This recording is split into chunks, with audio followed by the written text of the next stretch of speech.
Well, hi, everybody. I'm Roy Firestone, and this is our live broadcast that's seen every Monday, 4 p.m. Pacific, 7 o'clock Eastern, 6 Central. We share stories, anecdotes, maybe some insights into things that have happened to me or things that I'm interested in, and I hope you are too. This is the time of year, of course, where lots of music, Christmas music, Hanukkah music is being played on the radio. I think it starts in really June at this point. But also a lot of movies too. We're seeing Hallmark Channel has become like the Christmas channel. There's a million movies from Hallmark that have the holiday spirit. But to me, there's only one great holiday Christmas movie. And it's a movie that to me will stand the test of time and has for 70 years almost. It is called It's a Wonderful Life, and it's an amazing film for a lot of reasons. First, for me, the movie was filmed about 2 blocks from my house in Encino, California, in the dead of summer in 1946. It was so hot. And all those winter scenes filmed at RKO sets outside, they were filmed in more than 100-degree heat, if you could believe that. In fact, Jimmy Stewart, the star of the movie, running through that snow was all fake snow and bundled up with layers of heavy clothing. He nearly suffered from heat stroke in many scenes. He was exhausted from the heat. Also, the film, which lost over $500,000 when it was released, $500,000 it lost, was nominated for 5 Academy Awards and won exactly no Academy Awards. Donna Reed, she was just 25 years old when she portrayed Mary, and Jimmy Stewart was 38 years old. It was a 13-year age difference. People thought that was a little wild in those days. But interestingly, Cary Grant fancied himself in the lead role, and the company, Hempstead's production company, bought the film for Cary Grant in April of 1944. But it didn't come to pass. Frank Capra then acquired the film rights for $10,000, and he cast his friend and longtime colleague James Stewart to play the first and only George Bailey.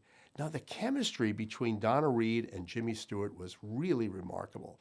In fact, you remember that one scene where Mary and George are listening on the phone together, and that smoldering attraction between the two of them is powerful and moving and sensual without a single inference actually about sex.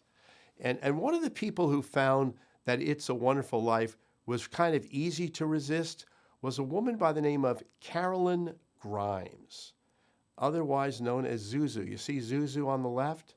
That's the ringleted young daughter from the Bailey family. How about this? She didn't even watch the movie until the year 1979. That was 34 years after she delivered the final heartstring pulling line, "Every time a bell rings, an angel gets his wings." But now she had seen it 500 times since 1979. Now, it wasn't always a wonderful life for this poor young girl, as you see in the far right. Grimes didn't exactly have the time to enjoy the festive merriment. She was orphaned at 15, sent to live with her strictly religious aunt and uncle by court order. Had she married and divorced, she raised 2 kids single-handedly after her second husband died in a hunting accident. Her third husband, who had 3 kids of his own, as well as a further 2 more kids with Grimes, he died of cancer before her own son committed suicide as a teenager. So as you can tell, it was not a wonderful life for Miss Grimes. Here's another thing. The film was not only a flop in 1946, it was identified as one of the more pernicious threats to Americanism, quote. And the film was subject to an investigation for communist beliefs by the FBI and the House on Un-American Activities. They found that George Bailey's story, they said, contained several subversive tendencies. Can you believe this? Including demonizing bankers and attempting to instigate class warfare. They said it was written by communist sympathizers. Unbelievable. In some ways, we're still in that same boat, I guess, these days. Anyway, I believe Wonderful Life is my favorite all-time film. Every year, It brings me renewed hope and optimism and good feelings for the future of humanity. But let's remember this, it really wasn't a light Christmas comedy.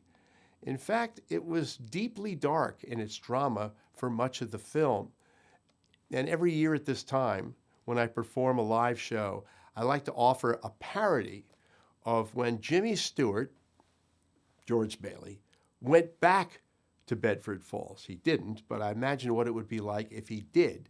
If he went back now, life would have been very different. What follows is It Was a Wonderful Life. I will play Jimmy Stewart as George Bailey, realizing you can't go home again. This is a live bit I do for my live show. Hope you get a kick out of it. Have a wonderful holiday. It goes like this. This is Jimmy Stewart, and the name of this film is It Was a Wonderful Life. Now, I went down the block to the five and dime store, and a guy out in front said they don't exist anymore. I walked a bit further to buy something at Sears. They said there wasn't one there for going on years. I decided maybe I'd buy a book. But when I asked where the shop was, they gave me a strange look. There were no yellow pages, nor Encyclopedia Britannica, nor wristwatch repair, nor film for my camera. No pay phones to call, no handwritten letter. Some kid on the street said an email was better. There were no movie shows to go to, just something called a Cineplex, and no romantic love stories. Everything was about sex. I looked for a Howard Johnson's to get an ice cream, and there weren't any, like a bad dream. Where there once were folks on the street nice to meet, if you hear from it all now, it comes in a tweet. Newspapers, radio, even the video store, they just went away. They're gone, never more. Well, now I wonder what became of my past. I mean, what really is left that really does last. So I called my old sweetheart, Mary, on a thing called iPhone, and I saw a picture of her and the time and her home, and I got the weather report and all the ball scores, and a woman named Siri did all of my chores. I'm really glad I lived when I did, when it was great to be a grown-up or even a kid. So I'll just sign off as Jimmy Stewart, you see. Though there's a real good chance some might not even know me. But that's okay, folks. I won't shed a tear, because it's your life now.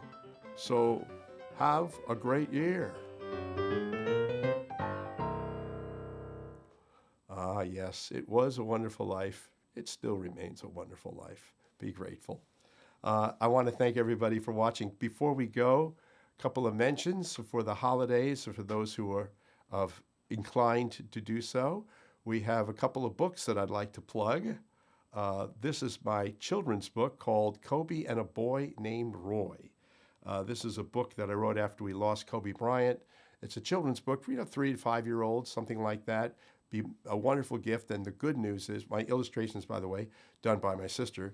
But the good news is that it helps benefit a Labrador Retriever Rescue in West Los Angeles, West Coast Labrador Retriever Rescue. So if you buy the book, you can make a donation at the same time. You got to go to royfirestone.com, and I will sign it for you too. And this is my more grown-up book. That's what I'm talking about. This has been a book that's been out a little over a year. It's done very, very well. Either of these books, if you'd like me to personally sign, I'm happy to do so. Just go to royfirestone.com, and if you don't care about getting it signed, you can get it on Amazon too. Kobe and a Boy Named Roy, and that's what I'm talking about. Also want to mention the National Sports Museum. National Sports Museum is a project that I'm very, very interested in being part of, and it helps to talk a little bit about the up-and-coming construction of this new museum in the shadows of Ebbets Field in Brooklyn, New York. It's going to feature all the sports, whereas other museums have one sport, baseball, basketball, football. This is all the sports. It's interactive. And if you'd like more information, you can go to the nationalsportsmuseum.org. So those are projects that I'm involved in. I hope you enjoyed this show. Have a wonderful, safe holiday. My birthday is this week, so I'm another year older and happier. And thanks for watching, everybody, and we'll see you next week. Bye.